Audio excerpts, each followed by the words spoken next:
A seccional São Paulo da Ordem dos Advogados do Brasil, por sua comissão do Acadêmico de Direito, tem a honra de apresentar o webinar A Importância da Iniciação Científica na Vida Acadêmica do Estudante de Direito, evento promovido pela referida comissão, com apoio da Comissão de Cultura e Eventos da OAB São Paulo.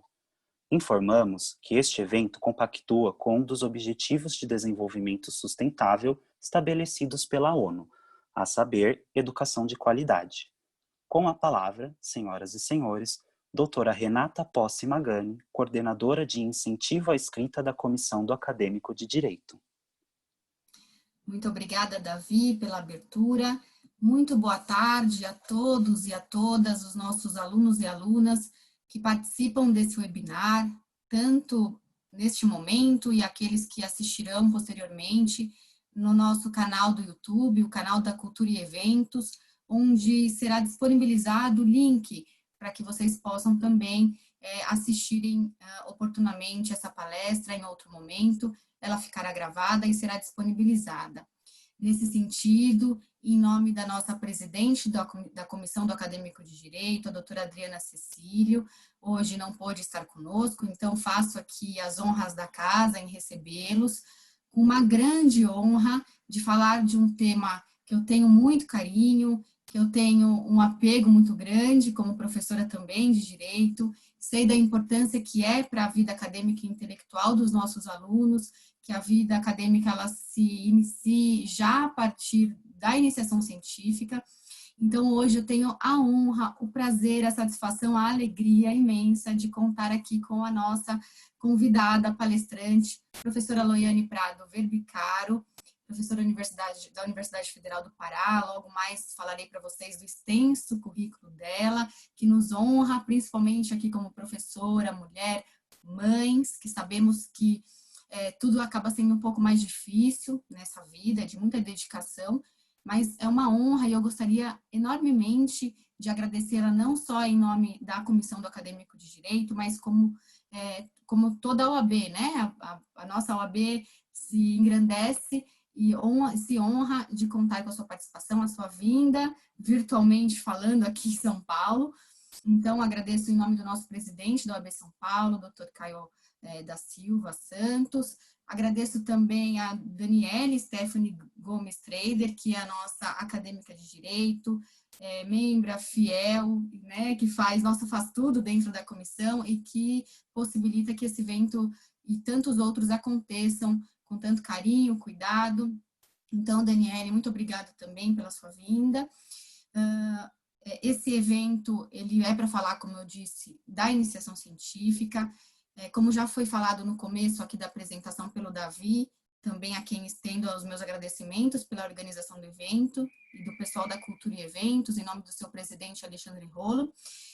Vocês que fizeram as inscrições pelo Simpla e estão participando aqui conosco, terão os seus certificados emitidos. Então, peço que vocês não escrevam o nome de vocês no chat, não precisam dar aqui os seus e-mails, porque toda essa informação já foi recebida pelo pessoal da Cultura e Eventos, que organizará a emissão desses certificados. Peço também que vocês nos acompanhem nas nossas redes sociais, tanto no Instagram, @academico.absp. Também temos a nossa página no Facebook, Comissão do Acadêmico de Direito. Acompanhem para receber as nossas novidades, as próximas palestras. E peço, então, que vocês curtam os nossos eventos, compartilhem com os outros colegas, alunos, amigos. Tenho certeza que terão aí bastante informação para desempenharem em todos os desafios que a gente sabe que a vida acadêmica do estudante de Direito e de outras áreas também, né, necessitam. Então, a gente tem esse trabalho de aproximar a OAB de todos os alunos, e nesse formato, possibilitando que nós consigamos chegar a um público ainda maior. Então, vamos aproveitar a pandemia, vamos aproveitar o distanciamento para que a gente se encha aqui de saber e consiga receber informações tão relevantes como as que hoje a professora Loiane nos traz. Antes de passar a palavra para a nossa palestrante dessa tarde, eu gostaria de dar a palavrinha para a Daniele, para ela saudar aqui todos os nossos acadêmicos, não só de Direito, mas todos aqui que nos acompanham nessa tarde. Daniele, por gentileza. com a palavra. Olá, boa tarde. Todos estão me ouvindo? Sim. Olá, pessoal, boa tarde. É uma grande honra participar do evento de hoje, organizado pela querida doutora Renata, uma pessoa que eu admiro muito na profissão. Muito obrigada pela oportunidade. É um prazer estar com todos vocês aqui, representando o interesse de todos os acadêmicos em ouvir a professora doutora Renata Loiani. É um privilégio, professora, pois a palestra de hoje eu tenho certeza que enriquecerá todos grandemente e somos gratos por sua presença. Eu vou passar a palavra para a doutora Renata, que vai fazer a leitura do currículo da professora doutora Loiani, e em seguida a senhora iniciar a sua fala. Muito obrigada. Muito obrigada, Daniele. Eu só gostaria de fazer uma correção. Aqui foi avisada que quem organiza esses eventos é a Secretaria das Comissões e não a Comissão de Cultura e Eventos. Então, fica aqui minha correção e meu agradecimento à Secretaria de Comissões, aqui em nome do Davi e do Matheus, que nos acompanham nessa tarde. Professora Loiani, vou fazer a leitura do seu currículo. Eu não vou fazer a leitura de um breve currículo, eu acho que todos merecem conhecê-la profundamente.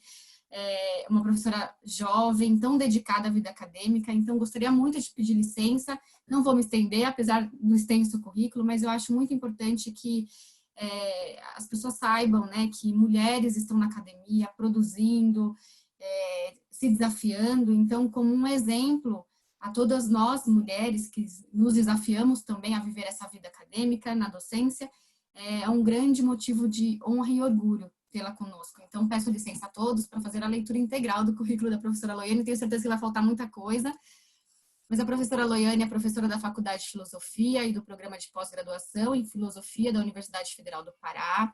Ela é doutora em Filosofia do Direito pela Universidade de Salamanca, mestre em Direitos Fundamentais e Relações Sociais pela Universidade Federal do Pará, com período de estudo na Faculdade de Direito da Universidade de São Paulo, a USP, mestre em Ciência Política pela Universidade Federal do Pará, graduada em Direito pela Universidade Federal do Pará, graduada em Filosofia com bacharelado pela Universidade também Federal do Pará, membro da Comissão Assessora da Área de Direito do ENAD, triênio 2018 a 2020, diretora regional norte da Associação Brasileira de Ensino Jurídico, ABED, no triênio 2018 a 2020, avaliadora do Sistema Nacional de Avaliação da Educação Superior, o SINAES, foi coordenadora do curso de Direito, professora do programa de mestrado e de graduação em Direito no Centro Universitário do Pará, o CESUPA, é integrante da Rede Brasileira de Mulheres Filósofas, integrante do GT Filosofia e Gênero da ANPOF,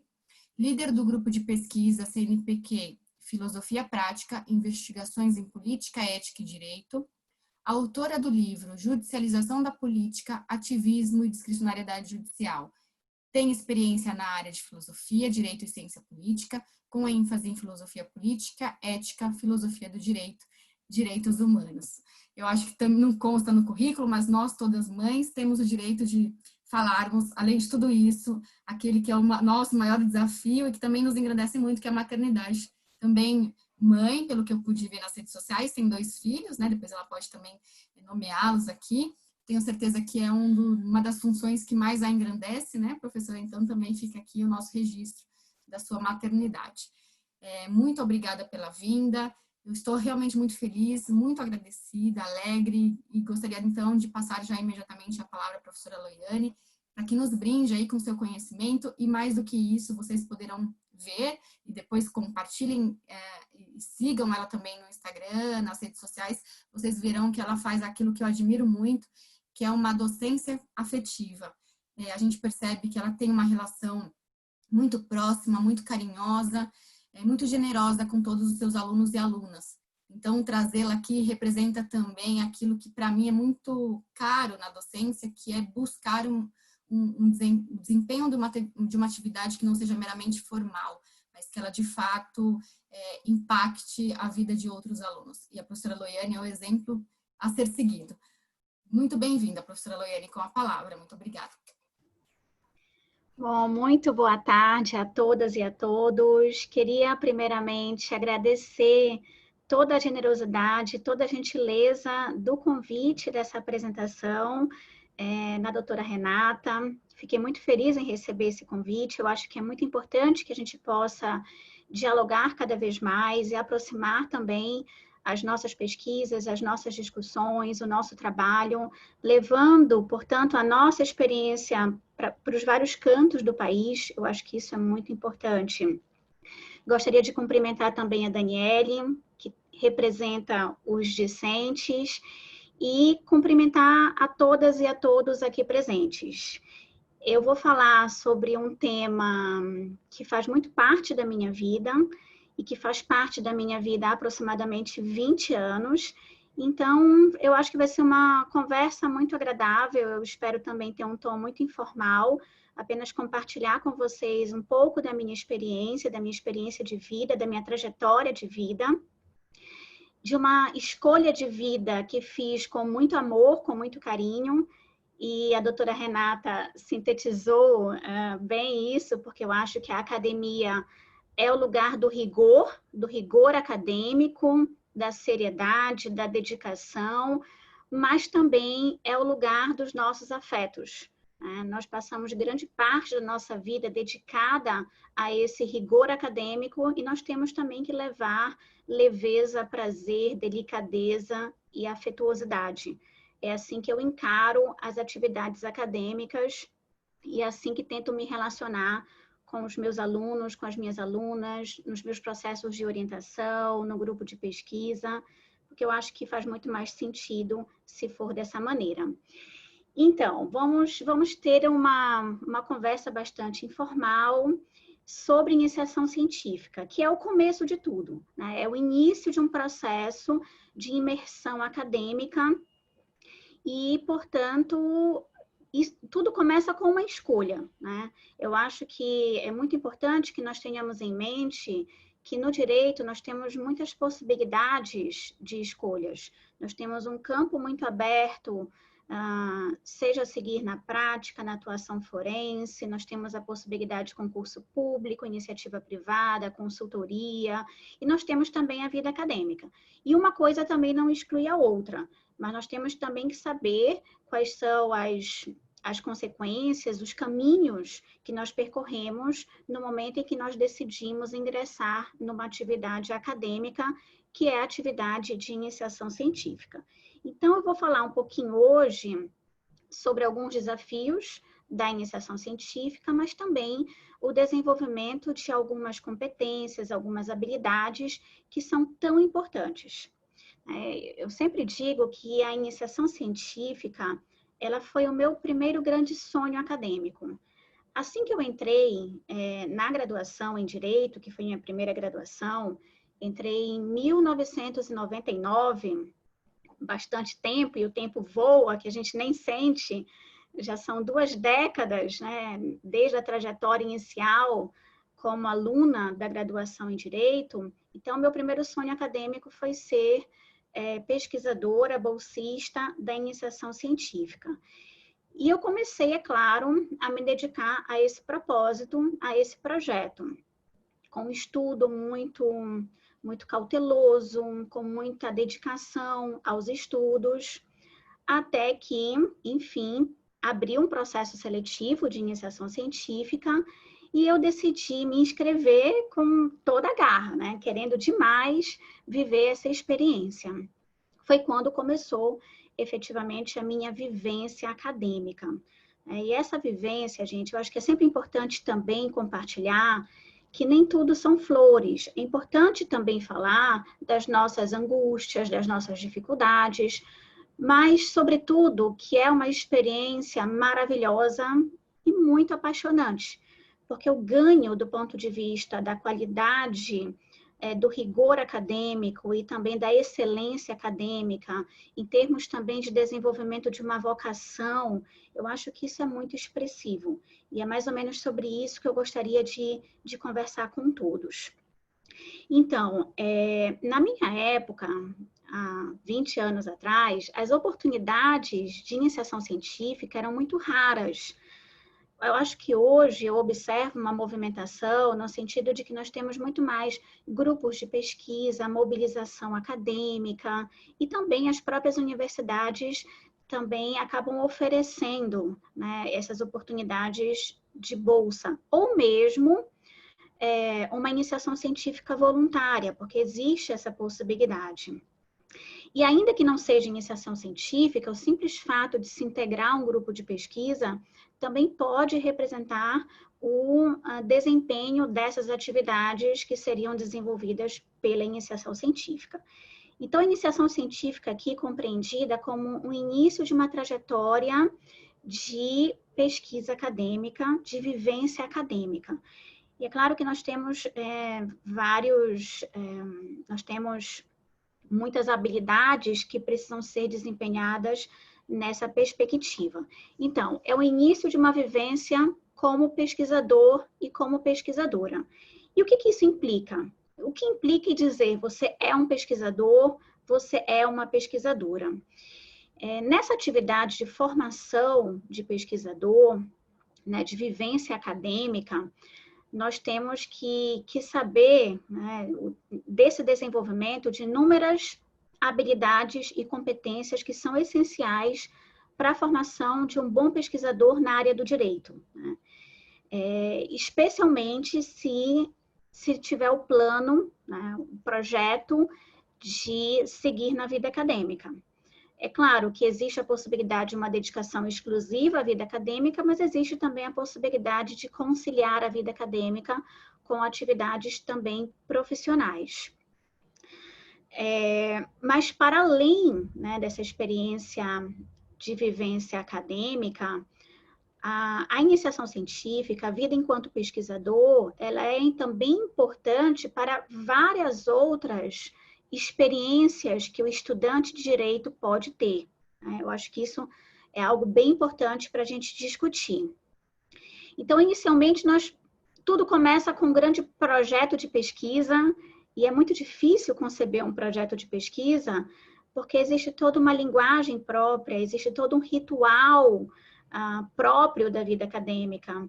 Então, existem muitas complexidades no momento em que nós escolhemos um tema, por exemplo, decidimos nos dedicar a um tema e, a partir daí, começar todo um processo de envolvimento, de mobilização, de pesquisa, de estudo para o desenvolvimento desse tema.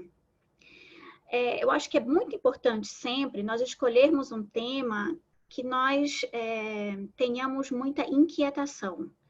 Os problemas de pesquisa, eles têm que ser problemas que nos inquietam, né? Que nos levam a uma investigação, a um aprofundamento teórico, reflexivo, crítico, e também nós temos que gostar muito do tema. Especialmente porque nós vamos passar muito tempo das nossas vidas estudando esse tema. Então, imagina estudar uma coisa que não gostamos. Não tem nem sentido, né? Então, nós temos que mergulhar profundamente, apaixonadamente, num tema. Eu usei a palavra apaixonadamente. No entanto, no momento em que nós começarmos as nossas reflexões e o nosso estudo, a linguagem acadêmica ela é uma linguagem objetiva. Ou seja, nós vamos trabalhar com argumentos, nós vamos construir dialeticamente, criticamente, argumentos. E nisso, nessa construção séria de argumentos, nós não podemos simplesmente dar uma opinião ou argumentos baseados em sentimentos, né? É claro que nós temos que nos envolver na pesquisa, nós temos que gostar do que fazemos. Acho que esse é um ponto essencial. Nós temos que nos envolvermos a tal ponto que aquilo faça parte da nossa vida. A vida acadêmica é muito isso. Não é apenas uma atividade profissional, ela faz parte da nossa própria vida. É uma decorrência de um projeto de vida, né? Eu encaro dessa maneira. A atividade acadêmica é um projeto de vida, porque envolve um tempo que é muito precioso. Então, só se gostando muito do que se faz, é que nós efetivamente conseguimos encontrar sentido, né? Então, daí também a compreensão da nossa liberdade de escolha. Eu sempre digo que é muito difícil nós fazermos escolhas nas nossas vidas. especialmente quando nós temos muitas possibilidades de escolhas, como o que acontece no direito. Quer dizer, o direito nos abre inúmeras possibilidades de escolha. A pergunta que nós sempre fazemos, acho que interrompeu aqui. A pergunta que nós sempre fazemos é a pergunta, bom, diante de tantas possibilidades, o que decidir? O que fazer exatamente? Né? Então, por isso que nós temos que decidir de acordo com a nossa vocação, com aquilo que nos realiza, do que nos faz felizes. Eu acho que é muito importante também nós conjugarmos os nossos projetos de vida, projeto de vida acadêmica é um projeto de vida, também com aquilo que nos realiza. Então, esse ponto inicial, a partir de um projeto de pesquisa, de uma temática que nos inquiete, e aí nós vamos ter todo o envolvimento na delimitação de um problema de pesquisa, porque nós precisamos pesquisar algo que seja problemático. Se nós tivermos uma resposta muito clara, não tem por que nós gastarmos tanto tempo da nossa vida para discutir uma coisa que já está consolidada, né? Então, é importante que nós tenhamos a definição de um problema de pesquisa que nos leve a todo um processo de investigação. E aí nós vamos ter objetivos, metodologia, justificativa, referencial teórico, e são muitas complexidades. Não é fácil. E para isso é muito importante ter um bom orientador, uma boa orientadora, ou seja, professoras e professores que tenham já mais experiência, que tenham percorrido já essa trajetória. Acho que a diferença entre um aluno e um professor é que o professor já tem anos percorrendo esse caminho. Então, já conhece exatamente as dificuldades, o que precisa. E esse rigor metodológico, ele é muito importante nesse processo de início e de linguagem acadêmica. Eu acho importante falar um pouquinho, só rapidamente, embora a doutora Renata tenha mencionado da minha trajetória, enfim, nos últimos 20 anos eu tive uma imersão completa na vida acadêmica, né? Então eu fiz 2 graduações, 2 mestrados e o doutorado. Então, apenas para dizer para vocês que a minha vida toda é marcada por uma dedicação quase que absoluta à pesquisa e à investigação. E mesmo assim, eu preciso dizer para vocês que nem sempre é fácil. Então, é bom compartilhar isso, porque nesse início vocês vão sentir também, parece tudo muito difícil, e é efetivamente difícil.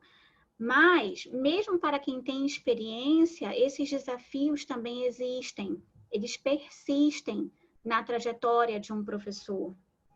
Seja na leitura de um texto mais complexo, que às vezes a gente precisa buscar tantas outras fontes para conseguir compreender um texto, seja também nas possibilidades de diálogo.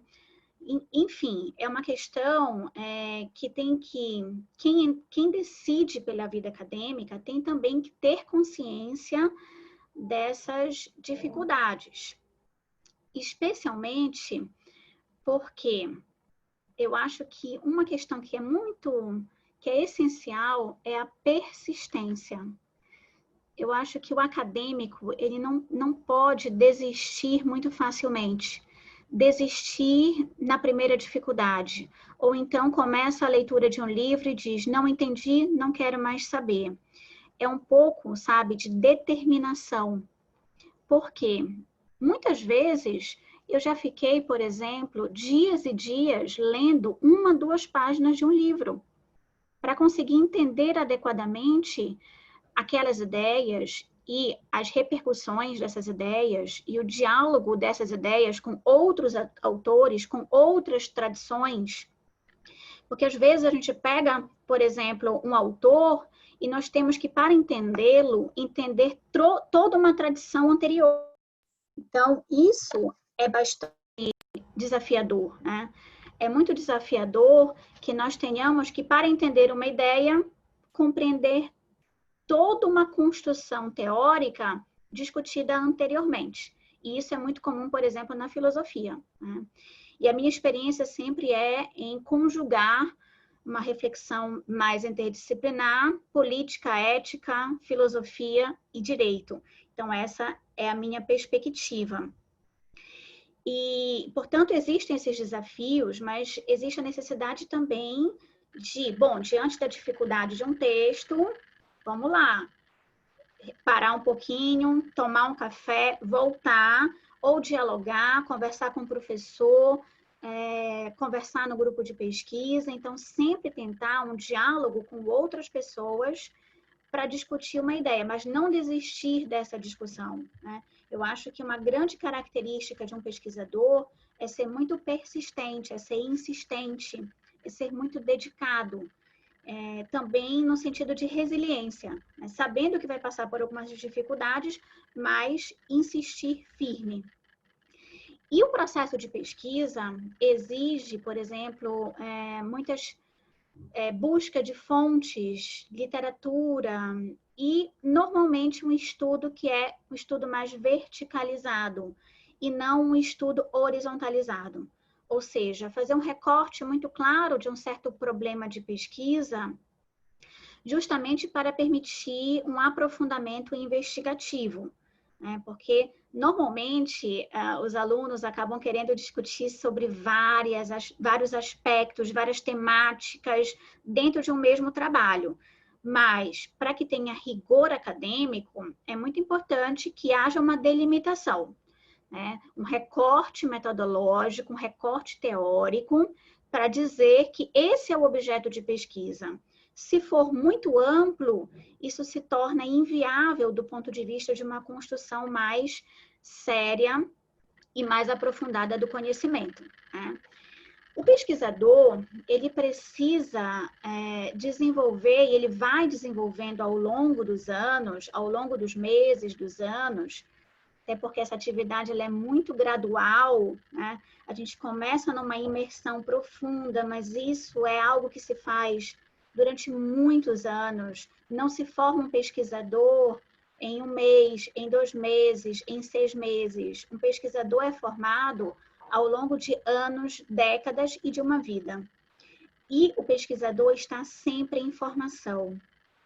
Eu não acredito que um pesquisador esteja absolutamente pronto. Não existe essa ideia de completude.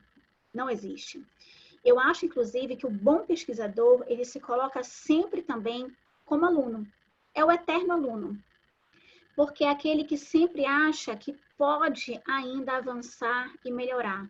Na medida em que o pesquisador perde esse intuito e essa garra, de alguma forma, o pesquisador também ele carece dessas características que são tão essenciais nessa busca do conhecimento, desse amor pelo conhecimento, nessa curiosidade que acabam movendo a atividade de doação e de pesquisa.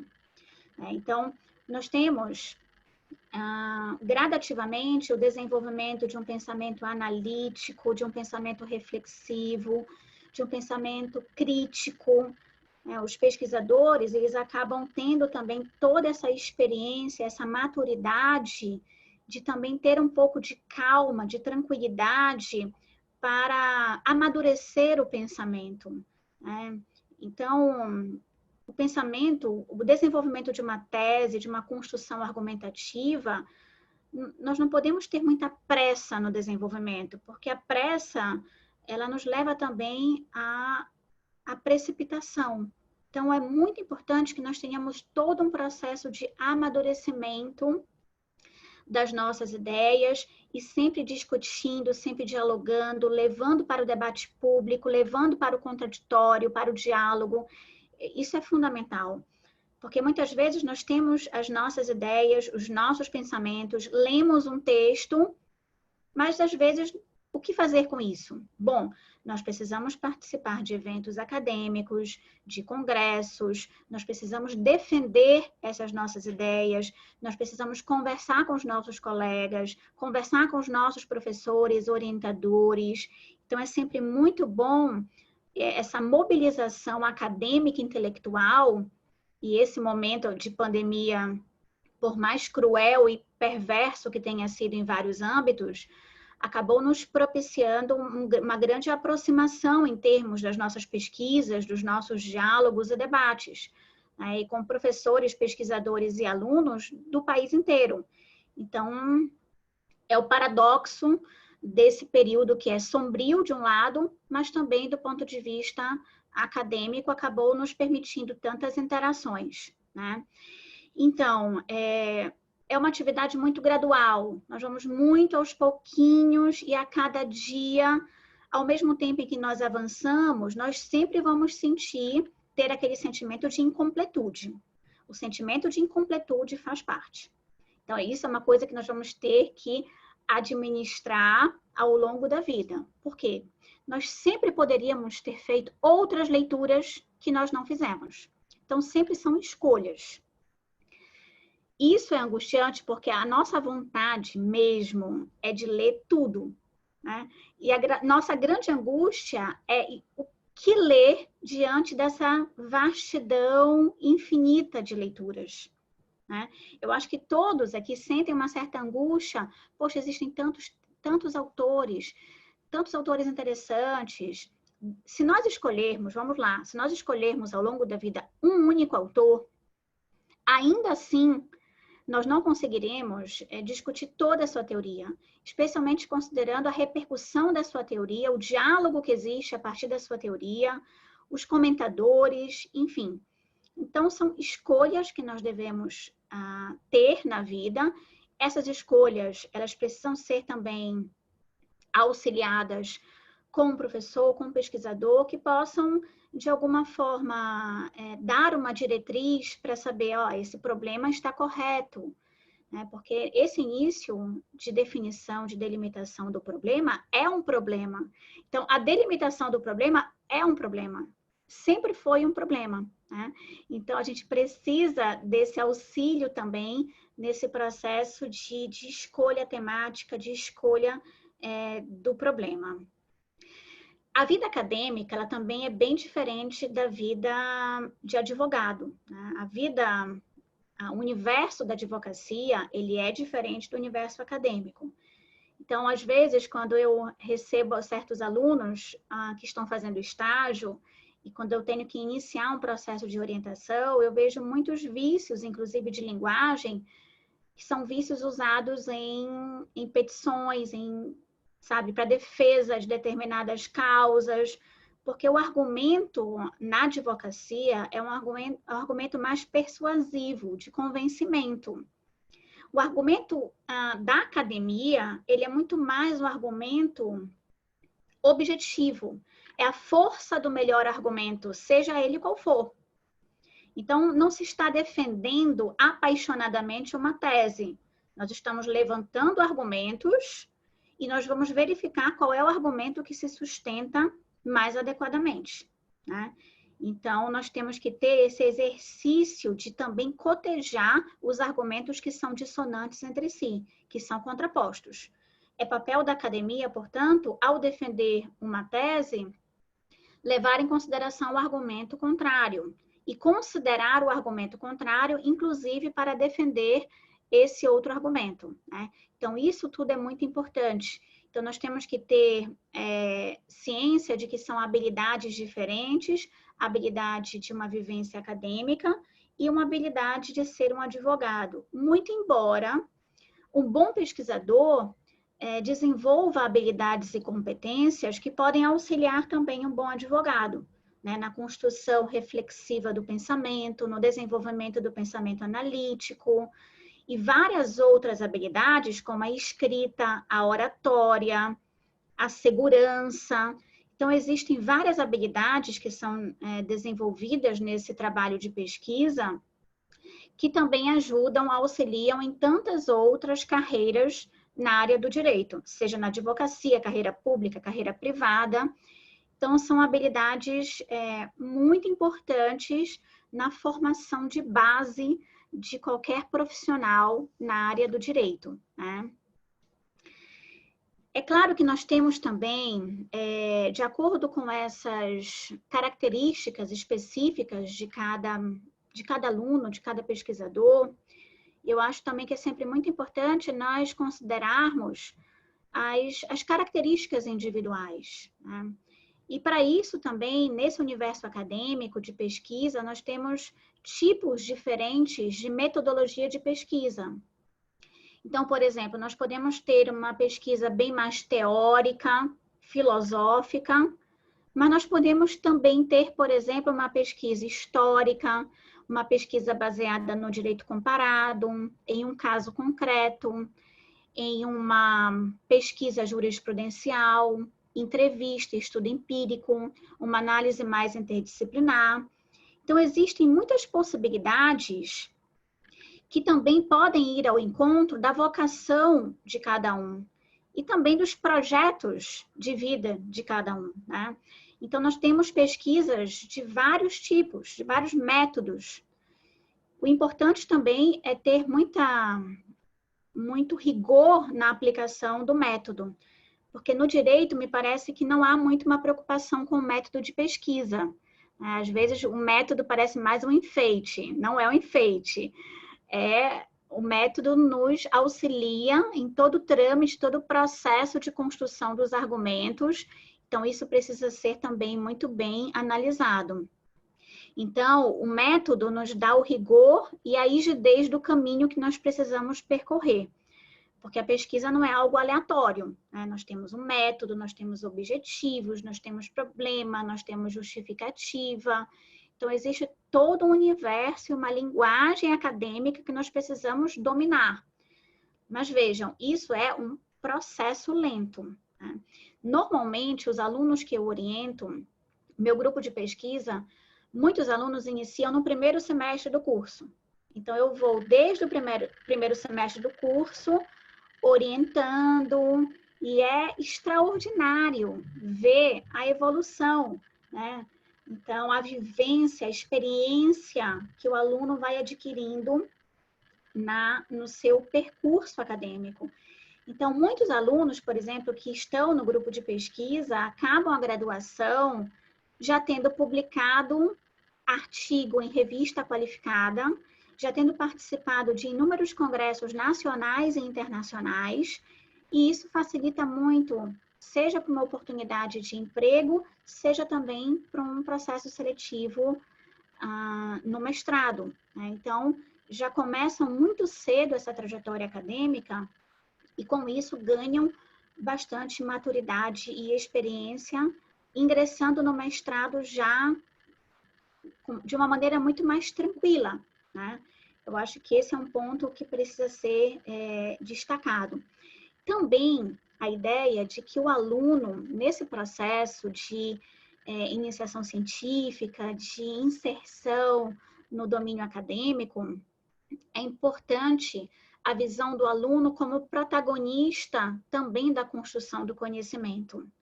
Tradicionalmente, nós temos a ideia de que o aluno, ele não tem autonomia intelectual. Tanto que, se vocês forem perceber, a própria palavra aluno significa aluno, sem luz, ou seja, sem luminosidade. Então, seria, no caso, o professor que levaria as luzes para os alunos que são passivos e não autônomos.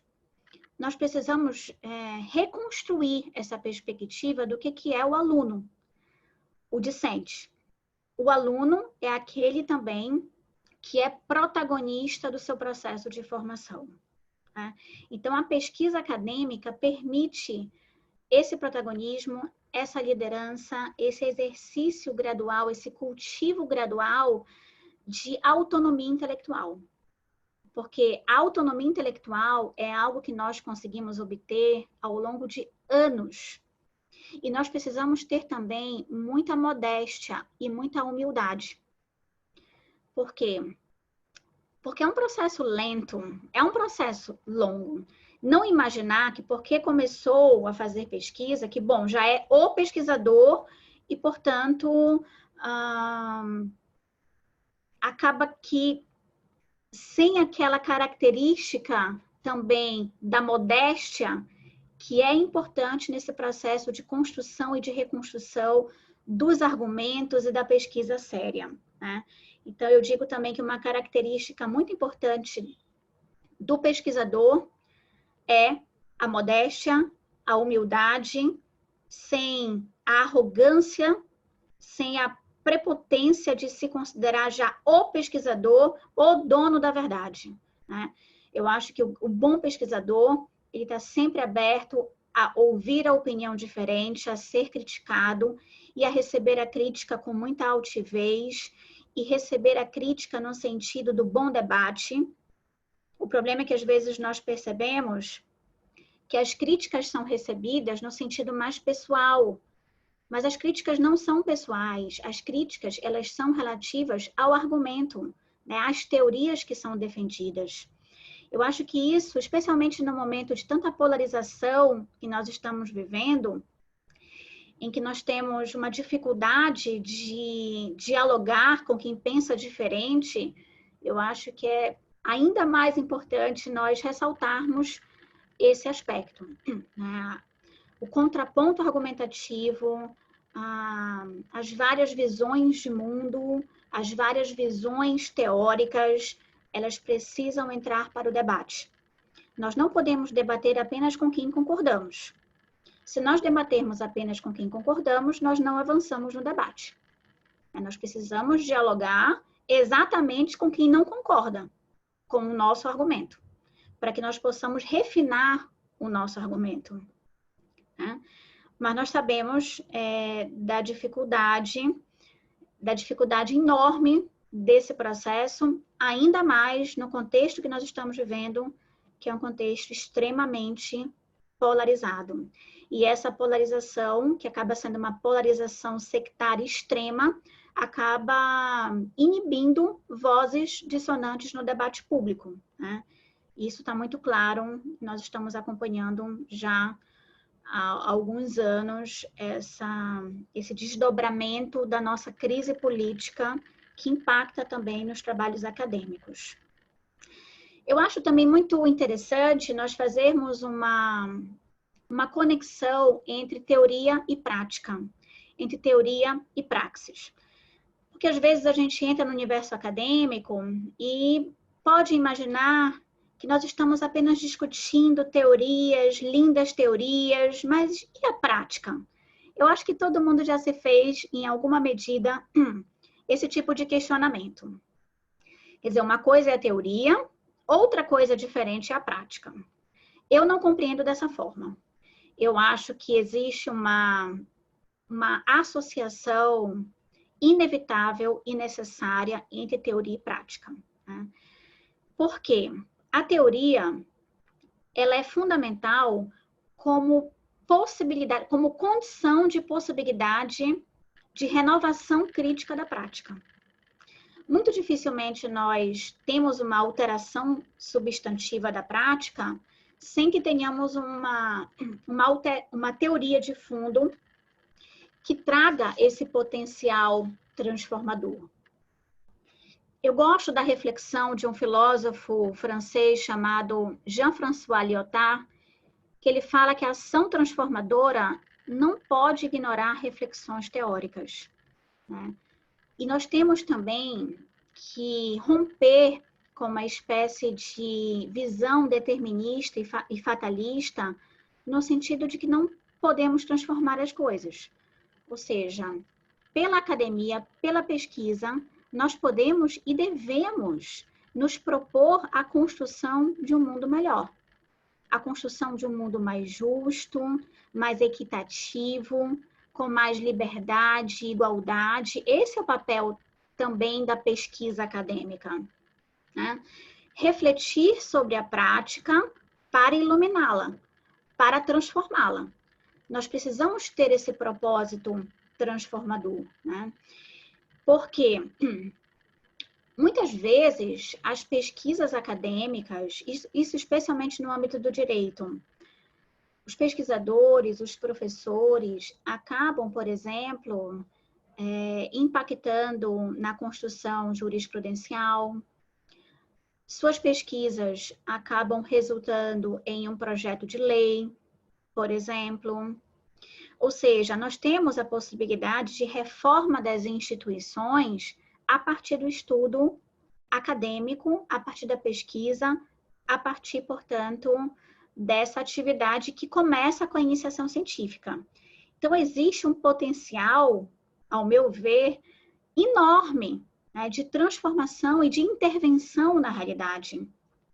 Para não imaginar que são apenas teorias, são apenas teorias abstratas. Não, são reflexões que podem, inclusive, promover um processo gradativo de transformação das instituições, né? Eu acho que isso é sempre um aspecto que a gente precisa identificar e relembrar. Isso eu falo, inclusive, para a pesquisa na filosofia. Como a minha trajetória inicial foi no direito e depois eu tive uma formação em filosofia e hoje eu sou professora de filosofia, mas sempre nessa ligação entre filosofia e direito, pelo menos o meu modo de ver a filosofia é um modo de pensar o tempo presente, de pensar os abismos do nosso tempo, de pensar o tempo sombrio, por exemplo, que nos assola, de tal forma que nós podemos ler os problemas, compreender esses problemas e propor também sugestões, transformações, alterações. E é dessa maneira também que eu estudo, leio e interpreto o pensamento filosófico, de tal modo que nós possamos ter, no meu caso, que é a filosofia prática, a necessidade dessa interação necessária entre o campo filosófico, não apenas como abstratamente conceitual, mas de que modo isso pode impactar na vida humana, nas nossas sociedades, na nossa convivência com o outro, em termos de empatia. Então, é dessa maneira que eu vejo a atuação da pesquisa acadêmica no sentido de intervenção no mundo, no sentido de transformação do status quo, no sentido de mudança. Se a gente for trazer isso para a nossa realidade brasileira, que é uma realidade que tem tantas contradições sociais, que tem um histórico de opressão, de autoritarismo, isso eleva ainda mais a nossa responsabilidade de fazer pesquisa acadêmica no direito, né? Porque o direito lida com as nossas instituições, com os poderes, com todo um aparato normativo que, de alguma forma, legitima práticas históricas de autoritarismo. No momento em que nós podemos compreender melhor a dinâmica jurídica, mas a dinâmica jurídica também conectada aos aspectos políticos, sociais, filosóficos, históricos,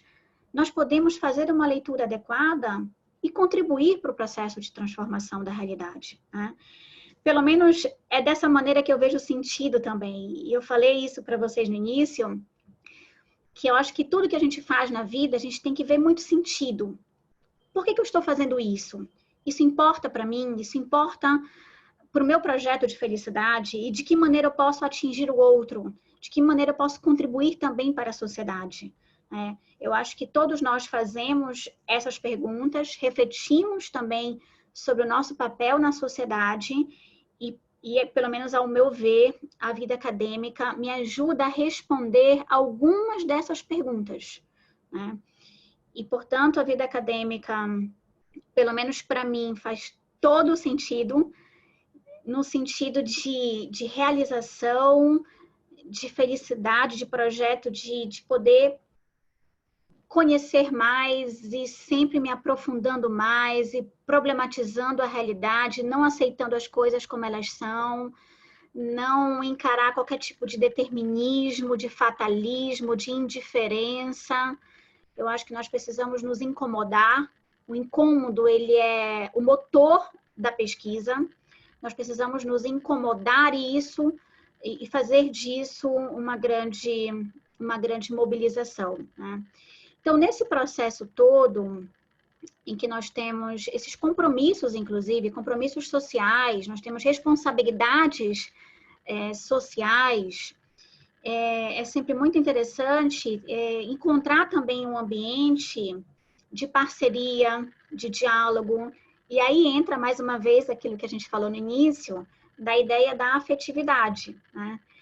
Então, quando nós encontramos nesse percurso, que é um percurso árido, né, que é um percurso muito sério, quando nós encontramos também amorosidade, amizade, solidariedade, aí o ambiente se torna muito mais agradável, né? Inclusive de troca de conhecimento. Então, é importante também identificar um locus, um grupo de pesquisa que seja interessante também nesse universo saudável. Nós sabemos que existem muitos adoecimentos na vida acadêmica. Existe um processo intenso de depressão na academia. Depressão também por essa cobrança excessiva e também de uma espécie de comparação que o aluno faz em relação a outros alunos, né? E muitas vezes também algumas agressões no meio acadêmico. Nós sabemos que isso existe, né?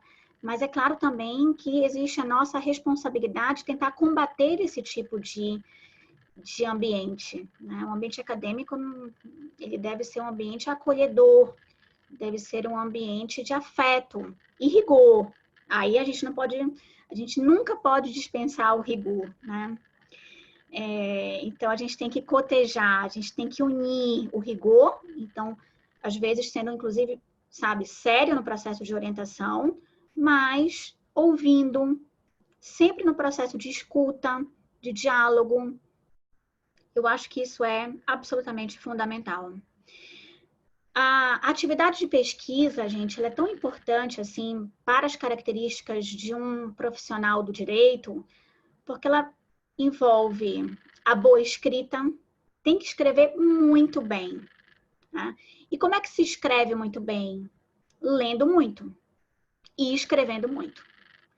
Não existe fórmula mágica para boa escrita que não seja uma leitura intensa e uma escrita, né? Exercitando com a escrita. E a atividade de pesquisa desenvolve isso. E o advogado precisa também dessa característica. E desenvoltura, né?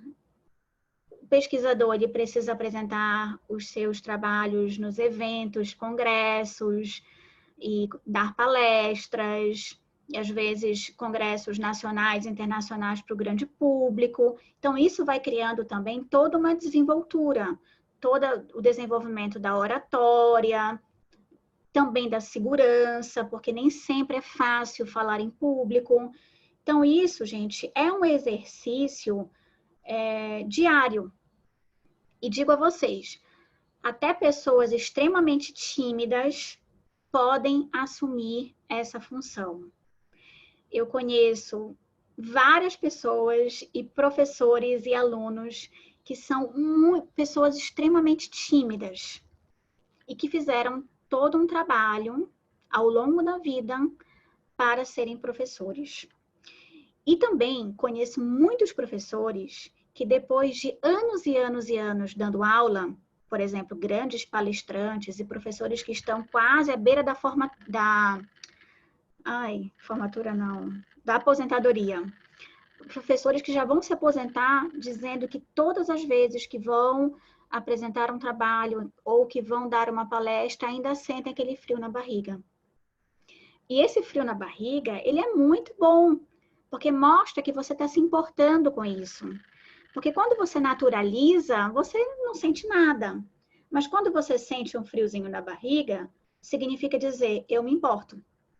Então, isso é algo também que acompanha a vida de um pesquisador, né?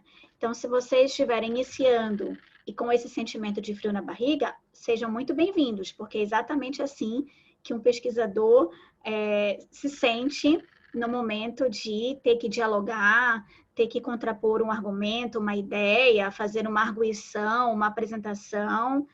Isso faz parte. Mas é bom também dizer isso, porque às vezes a pessoa pensa que é só com ela, né? Ah, isso só acontece comigo. Não, isso é um sentimento compartilhado. Os professores sentem isso, né?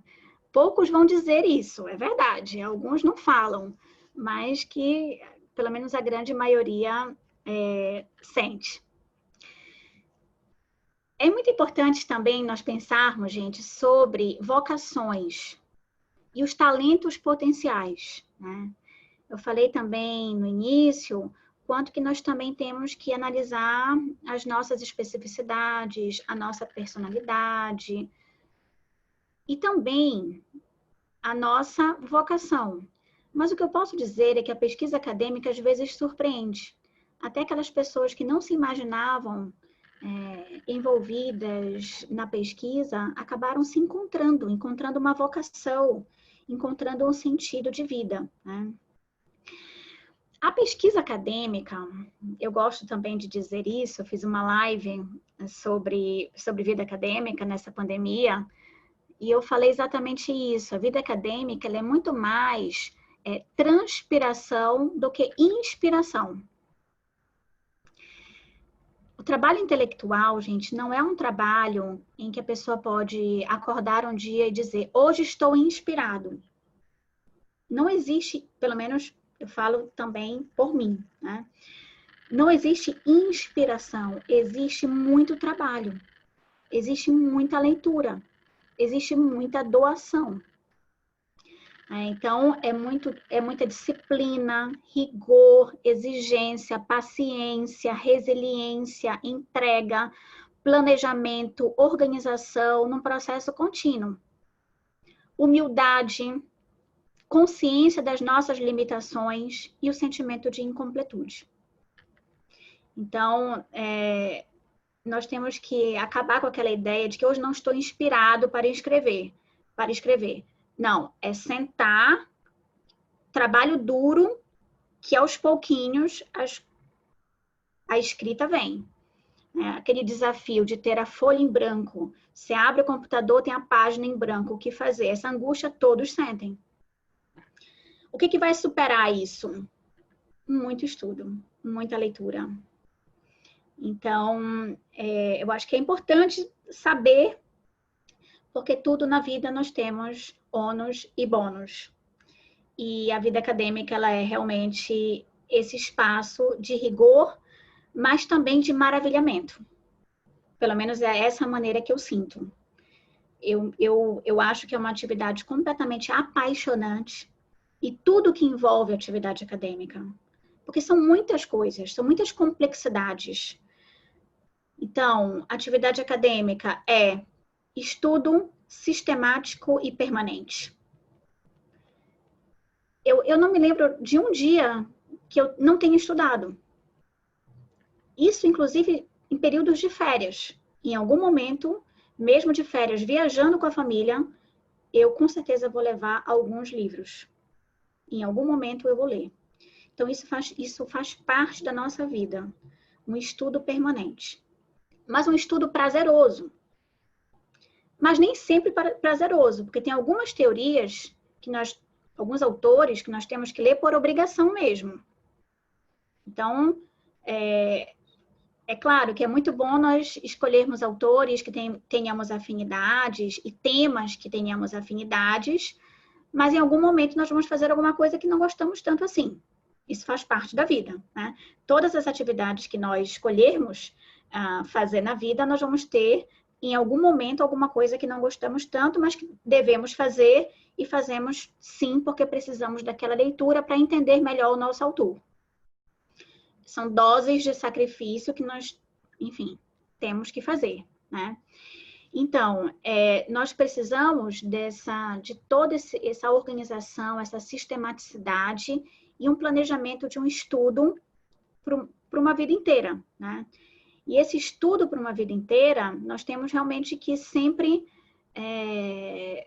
encontrar um grande prazer nisso. Fazer do dever uma alegria. Eu acho que esse é um ponto importante. Porque se for um fardo, se for um peso, primeiro que não vai ser bem feito. Segundo que não se encontra sentido nisso, né? Então, nós temos que fazer das nossas escolhas e daquilo que nós fazemos e escolhemos fazer uma alegria. E daí a ideia do quanto que pode ser maravilhoso, né? Então, nós temos as atividades de estudo sistemático e permanente, atividades de produção acadêmica, de construção de artigos acadêmicos, submetê-los para congressos, fazer parecer, enfim, são muitas complexidades. E quanto mais você vai avançando na carreira acadêmica, mais complexas essas atividades se tornam, né? E eu acho isso tudo, gente, extraordinário. Eu acho isso maravilhoso. Eu adoro tudo relativo à vida acadêmica. Eu gosto de atividades de gestão acadêmica, eu gosto de atividades de pesquisa acadêmica, atividades de extensão, considerando a necessidade de nós integrarmos ensino, pesquisa e extensão. Enfim, inclusive eu acho que eu já passei por grande parte dessas experiências, porque também já fui gestora de curso, já fui avaliadora de curso, e já estou mais direcionada às atividades de pesquisa e de ensino, né? Porque, enfim, a sala de aula também é algo extraordinário, né? A sala de aula sempre é um momento incrível. Infelizmente, não estamos mais tendo esse contato presencial com os alunos. Eu sinto uma saudade enorme, porque esse contato ele é muito motivador para o professor, mas, enfim, por pouco tempo, e a gente vai depois voltar, pelo menos em parte, né, o que era antes nesse encontro presencial, que é sempre um encontro tão bom. Então, nós temos que fazer do dever, do nosso trabalho, do nosso ofício, uma alegria. Eu acho que isso vale sempre para todas as nossas escolhas profissionais. Encontrar o que me realiza e fazer disso uma alegria de vida. Porque eu acho que a vida é tão, enfim, tempo é uma coisa tão preciosa. Eu acho que o tempo é uma coisa de uma preciosidade. O que é o tempo? O tempo é o tecido das nossas vidas. O que nós temos na nossa vida é o tempo. E é um tempo curto. Então, o que fazer com o nosso tempo? Nós temos que fazer boas escolhas, para nós não sentirmos que esse tempo não foi bem utilizado, né? Então, eu acho que o mundo acadêmico, ele passa, sim, pela necessidade de uma escolha consciente sobre o seu projeto de felicidade. As habilidades, as competências desenvolvidas são maravilhosas, mas o grau de dedicação que tem que se ter também é significativo.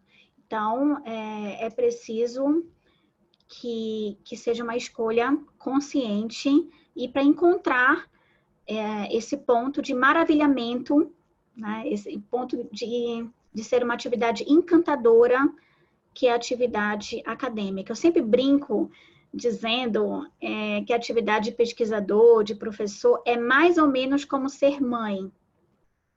E o que é ser mãe? É padecer no paraíso. Então, existe um sacrifício muito grande, uma doação muito grande, mas é um paraíso. É maravilhoso.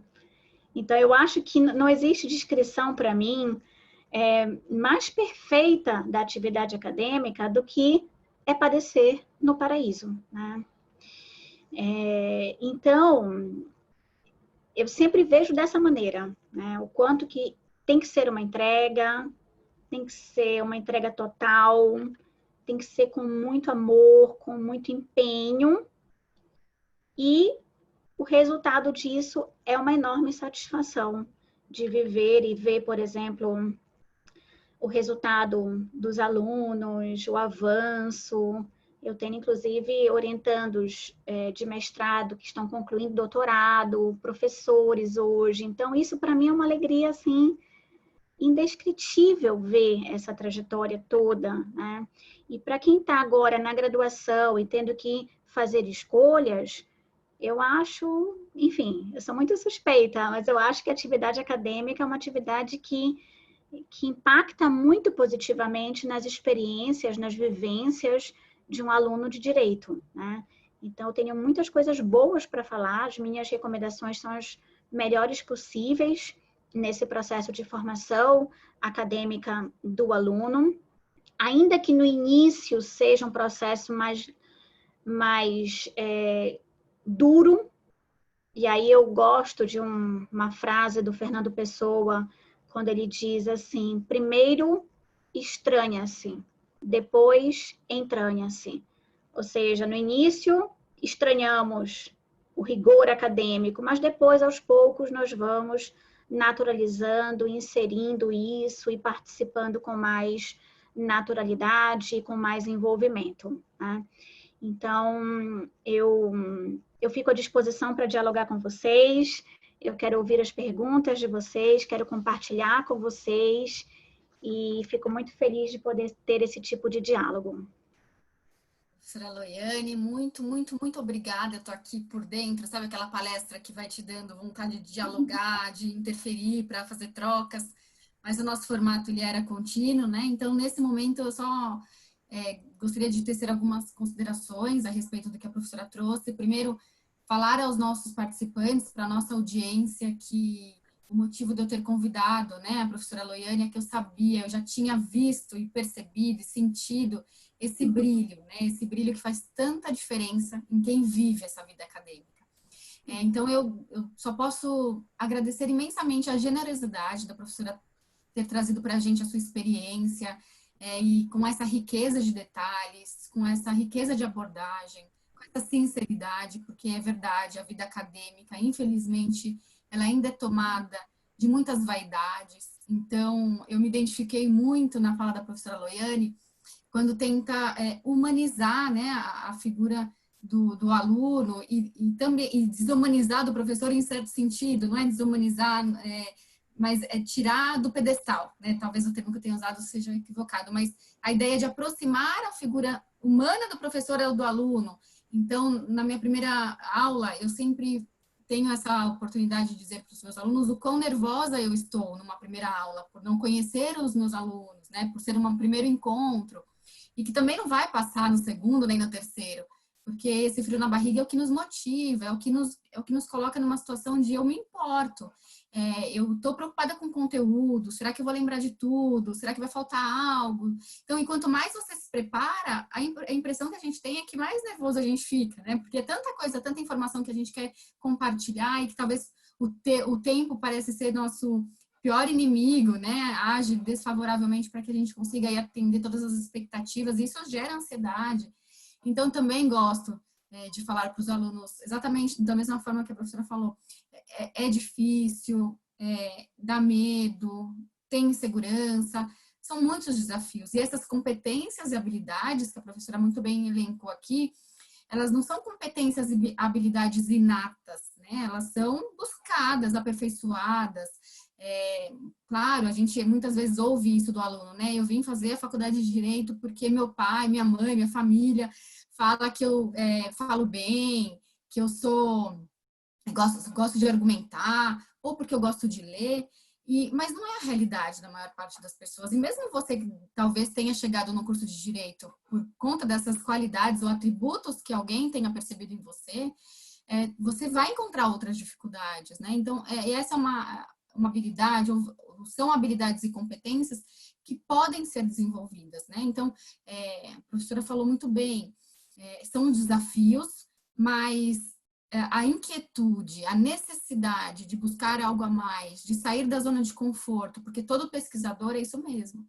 Ele é alguém que se inquietou, que estava inconformado com uma situação, que tenta buscar uma resposta. E a iniciação científica, ela não é um mero TCC.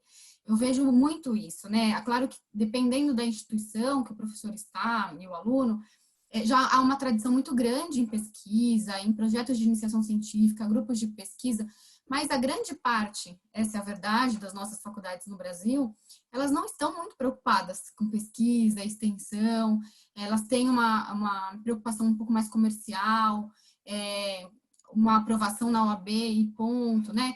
A maior parte das faculdades. Mas se você faz parte dessa faculdade dessas faculdades e que não tem, às vezes, uma tradição de pesquisa ou uma iniciação científica formalizada, não se desmotive por isso. Há caminhos autorais, autônomos, né, de busca individual que você pode fazer independente da sua instituição. Iniciação científica é mais difícil, porque ela está vinculada assim à instituição que você está matriculado, mas é mais difícil, mas dá para você vencer essas dificuldades buscando ferramentas, buscando caminhos e se espelhando em professores como a professora Loiane. Então, a fala foi riquíssima, realmente trouxe aqui muitos detalhes, muitas informações, mas, sobretudo, eu acho que essa paixão de se tornar pesquisador, de se desafiar a fazer uma pesquisa, um projeto de iniciação científica, ou mesmo fazer um bom TCC, encarar esse momento não só como uma conclusão burocrática do ensino, mas devolver para a sociedade, né? Eu falo que essa é a função social do estudante de direito, ou de todos os estudantes, é devolver para a sociedade o seu conhecimento, e isso pode ser feito, inclusive, num TCC que muitas vezes é tido só como um momento final, e no pior momento, às vezes, da vida do acadêmico, no caso dos acadêmicos de direito, OAB, formatura, estágio, um monte de obrigação, mas dá sempre para a gente fazer daquilo que a gente se propôs a fazer da melhor forma possível. Se desafiem. A gente na área do direito, nós, né, professora Loiane, quando a gente entra para dar aula, os alunos eles têm aquela curiosidade. Professora, você é o quê? Né? Então, querendo ouvir assim, você é advogada, é juíza, é delegada, é promotora, e se ele se depara com a informação de que você só é professora, parece que isso é um demérito, né? Em outros campos do saber, a gente sabe que não é assim. O professor é o catedrático, aquele a sumidade no assunto, que se aperfeiçoou, o teórico, né? No direito, a gente tem essas distopias, e uma delas é achar que o professor que é só professor é menos. E a professora Loiane aqui está para mostrar para a gente que dá para ter uma vida apenas acadêmica e que isso não é nenhum demérito, muito pelo contrário, dá para fazer uma carreira linda, dá para ser brilhante, dá para devolver para a sociedade um conhecimento muito mais rico, aprofundado, uma pesquisa séria. Então, acho que eu estou aqui empolgada porque eu consigo, eu almejo isso na minha vida acadêmica, que, como todos sabem aqui, muitos já são meus alunos ou já me viram aqui em outras palestras. Eu ainda estou aqui no meu doutorado, né? Não estou há tanto tempo assim na carreira, não consegui ser só professora, ainda tenho que advogar, mas é também a minha paixão, por isso que acho que esse brilho nos olhos também me contaminam, né? Então, é isso que eu busco, é isso que eu quero fazer. Então, ouvir a professora Loiane é uma injeção de ânimo, de energia, e eu precisava usar esse espaço, que nem era meu, né? Momento de pergunta para os alunos, mas para agradecê-la de coração, e dizer que é uma grande inspiração, professora, não só para os alunos, mas também para outros professores, assim como eu. Pode falar. Obrigada, querida. Muito, muito generosas as tuas palavras. Eu só queria realmente ratificar um ponto da sua fala sobre essa questão das habilidades inatas. A gente tem que desconstruir isso, né? Essas habilidades todas, elas são construídas no caminho, né? Então, seja oratória, seja escrita, uma coisa que eu sempre converso muito com os meus filhos. Ninguém nasce sabendo.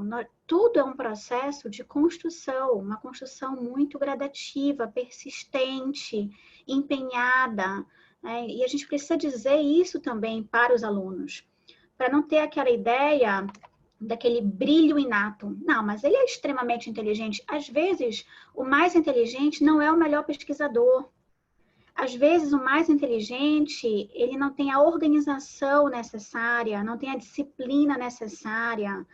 Então, são muitas habilidades que precisam ser somadas e trabalhadas. Então, eu acho que é superar aquela ideia, aquele aluno é brilhante, então ele vai ser um excelente pesquisador. Não necessariamente. O bom pesquisador tem que ser disciplinado, empenhado. Enfim, tem outras habilidades para além da superinteligência.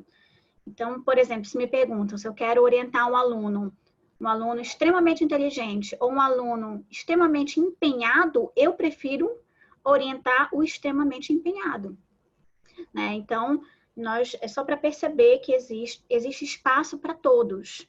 Então, sem esse tipo de rótulo.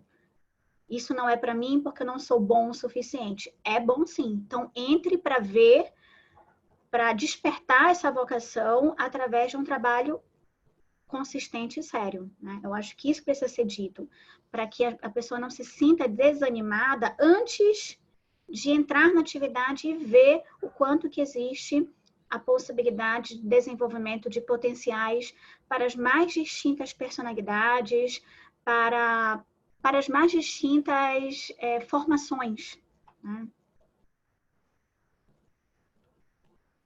Isso mesmo, muito obrigada pela complementação, professora Loiane. Sem mais delongas, porque são muitas perguntas, os alunos aqui estão elogiando muito no chat. Eu vou passar a palavra para a Daniele. Daniele, eu vi aqui que nós temos muitas perguntas, então acho que era melhor a gente fazê-las em bloco, a professora Loiane. Eu não sei se você teve tempo de organizar isso, mas se você conseguir fazer 2 ou 3 a cada vez, para a professora Loiane ter aqui tempo para respondê-las agrupadas, tá bom? Tá. Bom, professora, muito obrigada pela explanação, foi incrível. Foi tão incrível que trouxe muitas dúvidas, teve uma ótima participação dos acadêmicos, muitos elogios. Eu gostaria de pontuar o brilho dos seus olhos, mesmo pela internet, pela webcam, fica muito claro o quanto esse tema é apaixonante para ti. Muito obrigada por trazer para nós, viu? Nós tivemos algumas perguntas aqui no chat, em blocos. Primeiramente, eu gostaria de fazer uma pergunta em relação a artigo, né? Como começar a escrever? Teve a Bruna Vicello, ela fez essa pergunta, eu já gostaria de reformular com uma dúvida que tenho. Para você, professora, qual seria o ponto inicial para quem vai começar do zero nessa área? Como procurar um tema ou um orientador? Aí eu já gostaria de fazer um adendo à pergunta da Bruna. Onde começar a publicar os artigos acadêmicos? Que já tem 4 perguntas em uma só. Você quer que eu faça mais, Fê? Eu acho que essas perguntas elas têm uma grande conexão, então dá para responder em um grande bloco. Pois então, a questão da publicação, né? Eu acho que antes do processo de construção de um artigo acadêmico, é importante uma iniciação em um projeto de pesquisa ou mesmo em um grupo de pesquisa, né? Então, nós temos em muitas universidades professores liderando essas discussões a partir de grupos de pesquisa. O grupo de pesquisa ele é muito importante porque, primeiro, nós vamos ter a liderança de um professor que vai escolher as leituras que serão discutidas, mas também a presença de vários outros alunos também interessados nessa discussão. Então, isso amplia a qualificação do debate e a possibilidade de você poder dialogar. Então, para iniciar num processo de construção dessa escrita acadêmica, tudo começa com muita leitura, né? Então, inicialmente, qual seria um tema interessante, né? Um tema que seja palpitante, que traga, digamos, uma discussão divergente, né? Tudo aquilo que tiver muito pacificado, tudo aquilo que tiver muito consenso, muito dificilmente você vai encontrar uma abordagem interessante para discutir do ponto de vista acadêmico.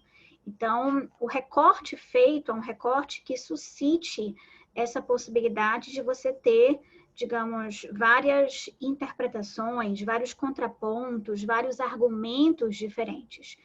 Então, primeiro, escolher um tema que seja palpitante, que seja interessante, que possa, de alguma forma, trazer novas luzes para o debate, né? Porque não é interessante você pegar um tema que já foi exaustivamente discutido.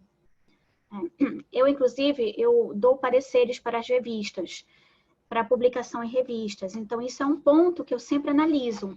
Quer dizer, será que esse artigo ele colabora em algum aspecto que seja para a vida acadêmica, para a discussão qualificada? Então, dependendo da abordagem, não é interessante uma publicação, porque muitos outros autores já trataram da mesma questão, com os mesmos autores, com o mesmo enfoque. Então, é interessante você fazer algum tipo de recorte que traga um olhar diferenciado. Nós falamos no início que, é claro, na escolha do tema tem que interessar, né? Você tem que gostar muito do tema, porque como são muitas horas dedicadas a construir um artigo acadêmico, não tem sentido você ficar estudando, lendo por tanto tempo um assunto que não lhe interessa, né?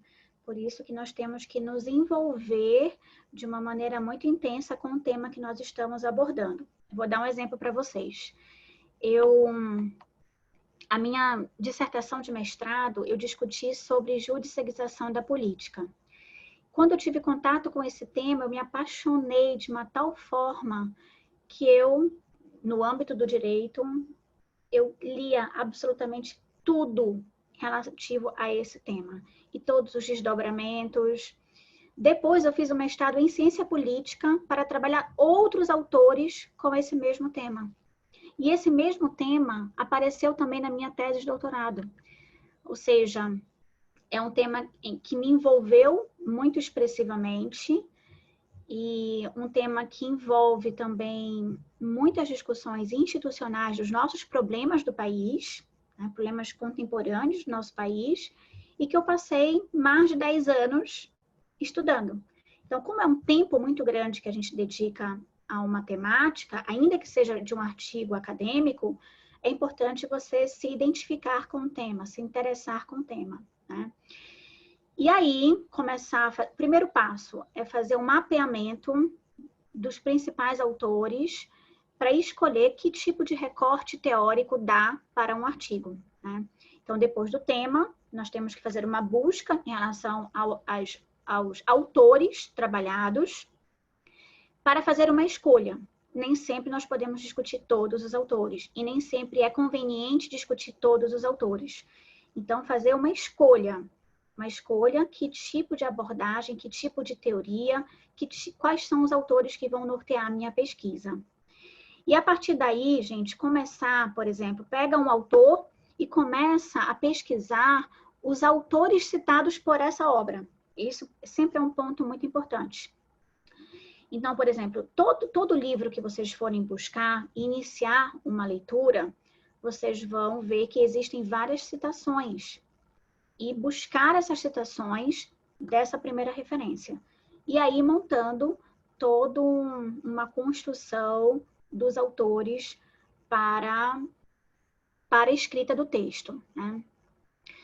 Para escrever um artigo, gente, não é uma tarefa rápida, não é. É uma tarefa que, às vezes, resulta de um processo de 1, 2 anos de amadurecimento das ideias. Eu acho que isso também é importante dizer, porque, primeiro, nós temos responsabilidade sobre as ideias que estão ali naquele texto, né? E essas ideias vão para o debate público. E é o nosso nome que está ali nesse trabalho. Então, nós precisamos ter muito cuidado na escrita, no desenvolvimento. Normalmente, eu aconselho que antes de um trabalho ser publicado, que ele seja defendido em algum congresso. É muito bom submeter um trabalho para um congresso, discutir essas ideias no congresso, amadurecer as ideias depois das considerações, das críticas recebidas, para avançar para uma publicação, né? Nós temos vários locais diferentes de publicação e nós temos várias revistas, das mais qualificadas às menos qualificadas. E as mais qualificadas normalmente não aceitam publicação de aluno de graduação. Então, é importante fazer um mapeamento prévio das revistas em busca da publicação. A não ser que seja um trabalho em coautoria com o professor orientador. E, nesses casos, as revistas mais qualificadas acabam permitindo uma publicação, por exemplo, em revistas A, que é a qualificação mais avançada da CAPES, acaba permitindo a publicação do graduando com um professor mestre e doutor. Então, existe essa possibilidade, tá? Mas eu acho que a grande questão é escolher um tema palpitante, um tema que lhe interesse, começar o mapeamento das fontes, o mapeamento das principais teorias, e a partir daí fazer uma escolha sobre que tipo de teoria é interessante manusear, né?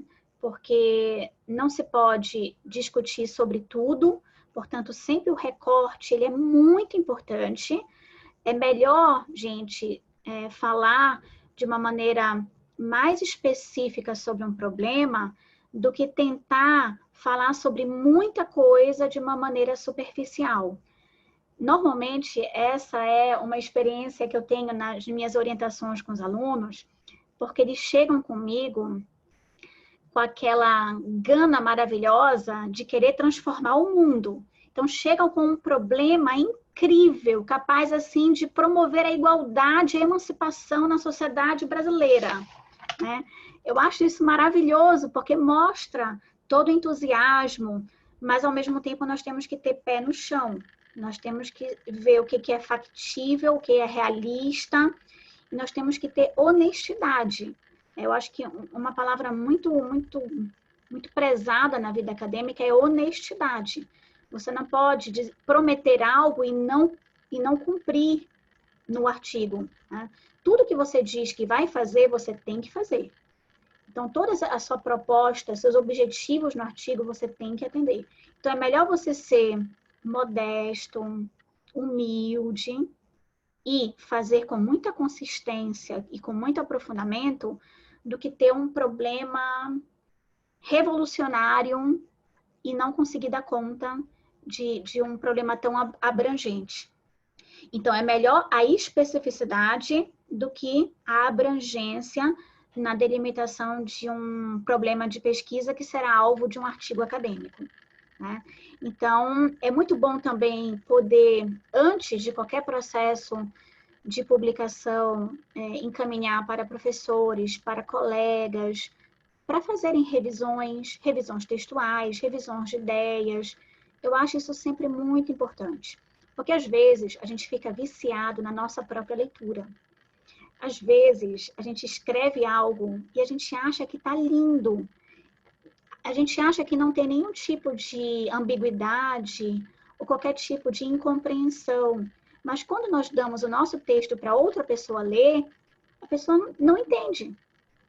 Então, é por isso que é bom passar por um crivo do olhar do outro, né? O olhar do outro é sempre muito bom nesse processo, né? Então, às vezes, nós não somos também bons juízes em causa própria.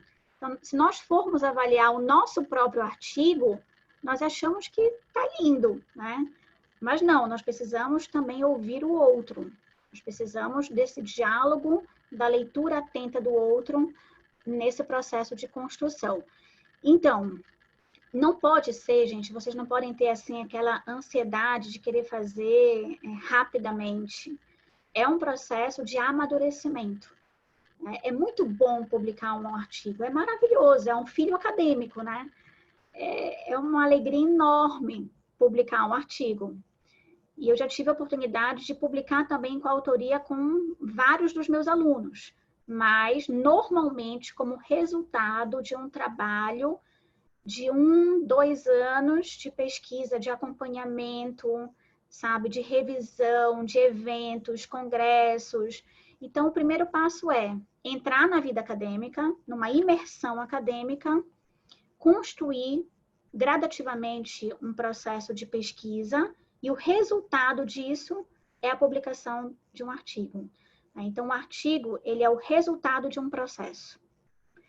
Então, ele é apenas a consequência de um árduo processo de estudo e de escrita e de dedicação. Especialmente porque nós temos que imaginar, gente, que o que a gente escreve vai nos marcar para o resto da vida, né? Então, sempre vai ser aquele foi o seu artigo que você publicou. E a gente anda também no momento de muito produtivismo acadêmico sem qualidade. Eu acho que o nosso compromisso acadêmico é um compromisso com qualidade. Nós temos que publicar algo que importe, algo que seja realmente significativo para o mundo acadêmico, né? Mas isso é um processo que inicia na iniciação científica e o amadurecimento resulta na publicação de um artigo. Eu não sei como é que anda o processo de TCC das universidades, dos vários alunos que estão aqui. Mas existem muitas universidades que permitem a substituição do TCC por um artigo publicado. Eu não sei se é o caso aqui, mas, por exemplo, na minha universidade, substituiu o TCC por um artigo, o que eu acho bem interessante. Então, já avança nesse processo, já direciona o aluno para uma publicação e tira, no caso, essa responsabilidade do TCC, né? Eu acho que são essas enfim, as ideias gerais. Obrigada, professora Loiane. Eu só queria acrescentar que eu também vivencio essa questão da dificuldade dos alunos encontrarem um tema que não seja tão abrangente, que enfrente um problema de fato, né? E aí o que eu percebo talvez não seja só esse fenômeno, mas a gente não tem na faculdade de Direito, via de regra, a prática de fazer leituras de textos acadêmicos, né? Então, os alunos passam a faculdade estudando por manuais. E aí, a leitura que eles têm do direito ou de qualquer perspectiva de contato com textos, ele é do manual. E aí, o aluno está acostumado com uma leitura que não tem nenhum propósito de aprofundamento teórico, resolver problemas. Ele tem ali uma abrangência conceitual, meramente ali explicação normativa.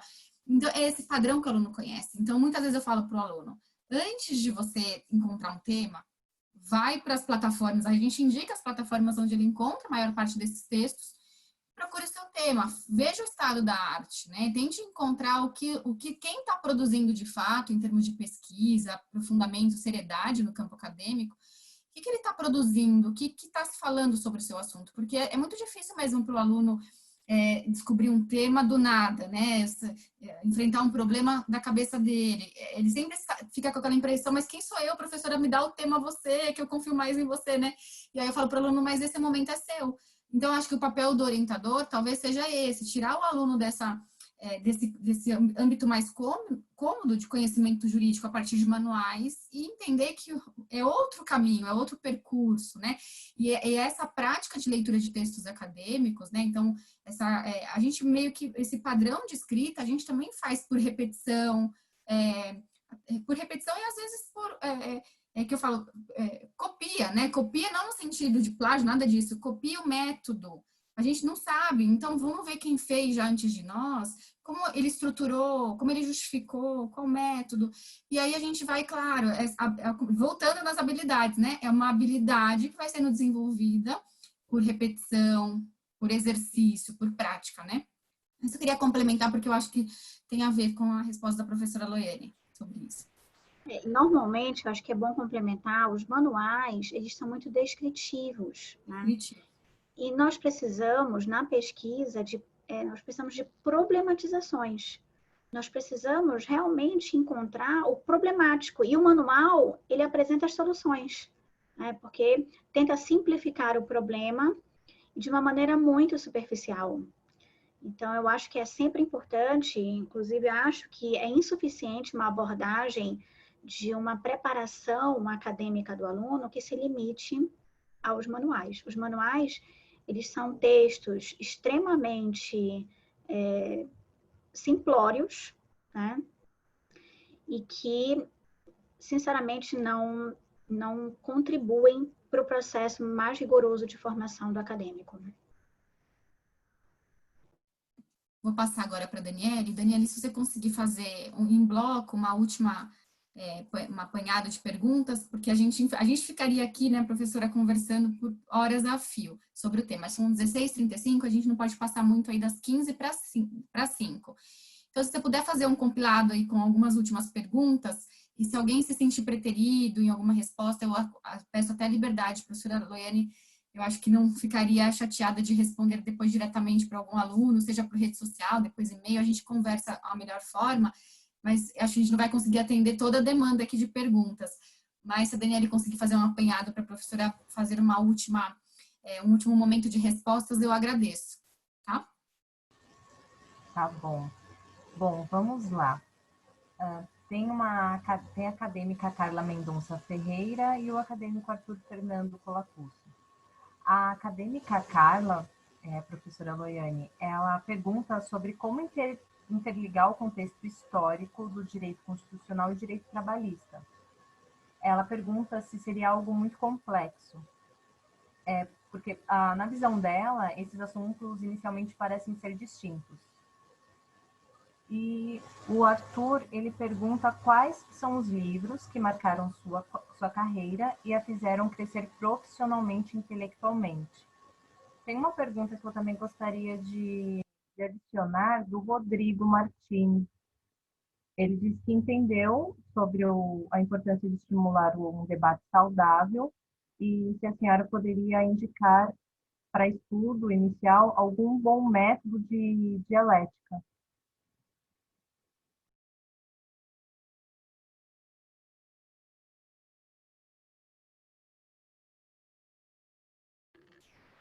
Bom, ótimas perguntas. Primeiramente, a pergunta da Carla sobre a possibilidade de uma interligação do contexto histórico, do direito constitucional, do direito trabalhista. Eu acho que essa delimitação, ela precisa muito ser dialogada com o professor orientador, né? Nesse início da vida acadêmica, é importante que o aluno possa procurar um professor para dar essas orientações. E, é claro, o professor ele tem experiência, ele vai ter que dialogar aqui na área trabalhista, na área constitucional. Eu posso dizer que eu acho que, do ponto de vista do direito constitucional e do direito trabalhista, eu acho que é possível, sim, uma compreensão. Será que eu saí daqui? Então, Está conosco, professora. Estamos ouvindo nossa, bem. desapareceu para mim. Deixa eu só Mas a gente tentar. continua te vendo e te ouvindo super bem. Porque é Tá. ruim se ver, né? Deixa eu só... Porque para mim aparece nada, assim. E aparece também assim, pedir para participar. Nossa, pra gente, a professora tá aqui, da mesma forma. Tá, Se então você deixa eu quiser só... tentar entrar novamente, pedir para participar, ver o que acontece, fica a seu critério. Tá, deixa Os eu... alunos também te ouvem, estão respondendo aqui no chat também. Ai, não sei o que aconteceu aqui. Agora, que bom. Que ótimo. Então, esse processo histórico, né, esse contexto histórico trabalhista e constitucional, eu acho que, em princípio, isso é possível. Até porque nós sabemos que a compreensão do direito constitucional acaba abarcando tantos outros ramos do direito. A nossa Constituição é uma Constituição analítica e que incorporou grandes demandas individuais, sociais, dentre elas o direito do trabalho. Então, eu veria uma possibilidade, sim, de interligar o contexto constitucional com o contexto histórico, ainda que, por exemplo, o direito trabalhista no Brasil tenha surgido mais expressivamente na década de 40 e a Constituição na década de 80 tenha incorporado o direito trabalhista, eu acho que é possível fazer essas interconexões em termos de contexto histórico.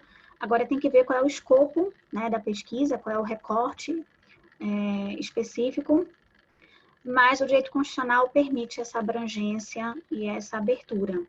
Mas o meu conselho é procurar um professor orientador que possa dar uma orientação mais específica nessa delimitação e nesse recorte.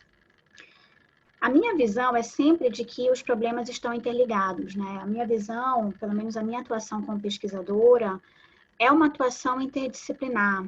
Então, eu gosto muito de poder compreender os fenômenos da realidade de uma maneira mais interligada. Então, por exemplo, a filosofia com o direito e os impactos políticos numa dimensão ética. Então, eu gosto de uma dimensão mais, digamos, mais analítica de contexto. Então, eu não fico, por exemplo, numa análise muito, por exemplo, trazendo isso para o direito, discutindo o conceito do artigo tal de uma lei tal. Eu acho que isso é um recorte muito, muito específico que traria, digamos que não permitiria uma problematização maior no sentido de contexto de realidade. Mas eu acho que um orientador, ele precisa dar esse direcionamento específico. Quanto aos livros que marcaram a minha vida, nossa, eu fiquei até nervosa com essa pergunta. Porque são tantos os livros, né? Eu acho que, de um lado, tem uma lista significativa desses livros que impactaram a minha vida, e que mais do que impactaram, mudaram muitas vezes o meu modo de leitura sobre o mundo. E aí eu queria, na verdade, gente, indicar um livro que assim, foi muito impactante para mim. E esse livro é A Dialética do Esclarecimento, do Adorno e do Horkheimer, que são dois filósofos da teoria crítica e que falam sobre indústria cultural e sobre o processo das sociedades de crise da modernidade, dos processos de instrumentalização, falando de todo num contexto de crise e de manipulação, muitas vezes, das nossas escolhas, dos nossos valores, da cultura, daquilo que nós assistimos, daquilo que nós compramos. Quando achamos que somos livres, na verdade, nós somos condicionados por todo um universo econômico, cultural, que de alguma maneira induz as nossas escolhas. Então, essa leitura, assim, ela abriu para mim uma chave interpretativa sobre o mundo muito impactante. Recentemente, eu discuti no meu grupo de pesquisa uma obra que eu acho que é interessante relatar aqui para vocês, que dos últimos tempos foi um dos melhores livros que eu já li, que é Capitalismo em Debate, da teoria crítica, que é da Nancy Fraser, uma filósofa da teoria crítica, feminista, e também a Rael Jägg, que é uma autora alemã, e eles fazem um diálogo sobre teoria crítica e a rediscussão do capitalismo no seu sentido financiarizado, que é o neoliberalismo, e os impactos disso nas relações de gênero, nas relações raciais, e o quanto que nós precisamos de uma reconstrução sobre muitos aspectos para uma sociedade igualitária. Esse livro também foi muito significativo, porque traz uma rediscussão sobre a necessidade de uma sociedade mais igualitária, né? É exatamente esse livro. Eu recomendo, é um livro maravilhoso. A última questão foi sobre a necessidade de nós termos esse diálogo, esse debate respeitoso. A vida acadêmica passa pelo dissenso, passa pelo pluralismo de ideias, passa pelo fato de nós exercitarmos o respeito ao outro, nas suas diversidades e nas suas discordâncias. O que é o ambiente universitário? O ambiente universitário é o ambiente da pluralidade. A gente precisa desse exercício de tolerância, de construção respeitosa, ainda que com dissensos. Nós temos que ter dissensos construtivos que nos ajudem, inclusive, na formação do conhecimento. Então, a pergunta foi sobre método de dialética, né? Nós sabemos que o método dialético é um método justamente da tese, da antítese, da síntese, uma ideia que é negada por outra ideia, que dá origem a uma outra ideia ainda, reformulada, mas essa ideia que surgiu a partir do processo dialético em si, ela já traz consigo o princípio da sua própria contradição, portanto, ela já traz a possibilidade de ser refutada para a construção de uma nova tese, de uma nova ideia. Então, se nós tivéssemos sempre a ideia dialética na formação do conhecimento, eu acho que isso nos auxiliaria a ter diálogos mais construtivos e dissensos mais respeitosos. não, nós nunca vamos concordar com tudo. E eu acho que a discordância ela é muito elementar e ela é importante. Né? Não é porque eu só posso me relacionar com quem concorda comigo. Isso daí é um absurdo. Né? É um absurdo, mas também é um exercício que nós temos que fazer diariamente. Porque o nível de intolerância é tão grande, o nível de polarização no país é tão grande, que acaba sendo um exercício que nós precisamos fazer. Isso vale para todos, né?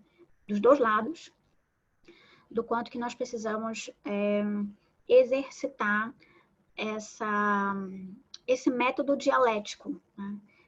Nós não somos detentores da verdade, nós não temos a verdade do conhecimento, as nossas visões de mundo são apenas uma visão de mundo, é apenas uma perspectiva da realidade, nós não representamos a verdade, a interpretação correta da realidade. O que nós temos, na verdade, são disputas de teses, disputas de argumentos, disputas, portanto, de leituras sobre o mundo. Eu posso defender o meu argumento. E eu acho que o nosso papel é defender, sim, o nosso argumento. É defender o que acreditamos. É defender aquilo que nós estudamos e as teses que construímos. Nós temos que ter a habilidade de defender as nossas teses. Mas nós precisamos ter a humildade e a simplicidade de ouvir o outro e considerar o outro nos nossos argumentos. O problema é que hoje nós nos fechamos para a divergência. Nós colocamos os nossos argumentos como verdades absolutas e não queremos nem ouvir o outro. Nós negamos o outro. É uma eliminação do outro. Nós não ouvimos porque você é fascista. Não me interessa os seus argumentos. Então, tem essa coisa de você negar o outro. Quando você nega o outro, você desconstrói o outro, você não escuta o outro. Isso, sim, é típico de política fascista. Então, nós precisamos ter muito claramente esse respeito, o respeito ao outro. Eu acho que isso é uma questão elementar de respeito, né? E de humildade. Humildade é sempre uma palavra tão preciosa na vida acadêmica, mas tão negligenciada. Porque existe, sim, uma cultura de soberba, de arrogância, de achar que os seus argumentos são inquestionáveis. Não, todo argumento é questionável. Né? Toda visão de mundo pode ser dialogada, contraposta, e nós precisamos cultivar isso tanto nos espaços acadêmicos quanto nas nossas vidas. Nas nossas relações também pessoais, a gente precisa desse tipo de exercício. Né? Uhum. Sem palavras por essa finalização da professora Loiane. A academia, como ela bem disse, é o espaço em que a gente tem que saudar, em que a gente tem que lutar para a manutenção desse pluralismo teórico, desse pluralismo de valores, porque democracia, ela não é consenso. A gente acredita que o processo é para aferir um consenso, né? No fim das contas, de decisão. Mas a democracia é o regime que vai conviver com os dissensos, com a divergência, com o plural, né? E na academia não é diferente. Então, esse convite que foi feito pela professora Loiane com tanta paixão, de forma tão sedutora, ela vem para nos brindar daquilo que tem que ser perseguido insistentemente por quem quer viver essa vida acadêmica, quer lutar pela manutenção do pluralismo teórico. Não importa se você é positivista, se você é justnaturalista, se quem venceu para você o debate foi Hart ou se foi Dworkin. A gente tem que combater o inimigo comum de todos nós, que é o anti-intelectualismo. Né? E tem que ter gente pensando numa perspectiva positivista, com seriedade e rigor. Tem gente que tem que estar pensando na melhor perspectiva justnaturalista, com um debate com rigor e aprofundamento. Mas não é isso que a gente vê, infelizmente. A professora falou muito bem. Às vezes a gente é tomado desse sentimento de vaidade, arrogância, soberba, né? E pensamento único, né? Foi delicioso te ouvir, Loiane. Já estou chamando aqui como amiga, porque já estou sentindo que a nossa relação vai se aproximar ainda mais depois disso, eu espero mesmo. Tenho muito a aprender com a professora. Mas foi uma tarde riquíssima, pontuada aqui por todos os nossos alunos presentes que aprenderam muito e estão maravilhados e inspirados pela sua fala. Eu queria levantar a plaquinha do Eu Já Sabia, é uma honra para mim, então, compartilhar com todos vocês e deixar na internet. Foi perguntado se depois eu poder acessar, vai ficar assim disponível essa palestra na página de Cultura e Eventos no YouTube, então podemos assisti-la várias vezes, compartilhar com os colegas. Precisamos de mais pessoas embebidos nessa vontade de busca do saber. Obrigada, professora Loiane. Obrigada, Daniele, por sempre colaborar com a gente de forma tão enriquecedora. Daniele, que é acadêmica e também mãe, eu conheço bem os desafios que ela tem nessa jornada. E muito obrigada pela forma também super apaixonada com que você lida com a nossa comissão e faz com que tudo isso seja possível. Está sempre nos bastidores, ajudando a divulgar, a preparar os nossos cards, enfim. É uma parceria incrível, eu gostaria muito de ressaltar a sua importância na nossa comissão, Daniele. Não sei se a professora Loiane queria fazer uma última fala. Sim? Então, por favor, depois eu faço o encerramento. Obrigada. Bom, queridas e queridos, queria imensamente agradecer por esse momento tão especial também para mim, porque para mim é um prazer enorme conversar sobre isso. E também dizer que eu fico à disposição, se alguém quiser depois conversar comigo, tirar dúvidas mais pontuais. Normalmente eu posso me comunicar pelo Instagram, eu acho que é sempre um modo muito fácil de comunicação, que é Loiane Prado Verbicaro, e vocês encontram. E foi assim, inclusive, que eu e a Renata conversamos, né, pelo Instagram. Então, é uma ferramenta que a gente pode se comunicar com tranquilidade.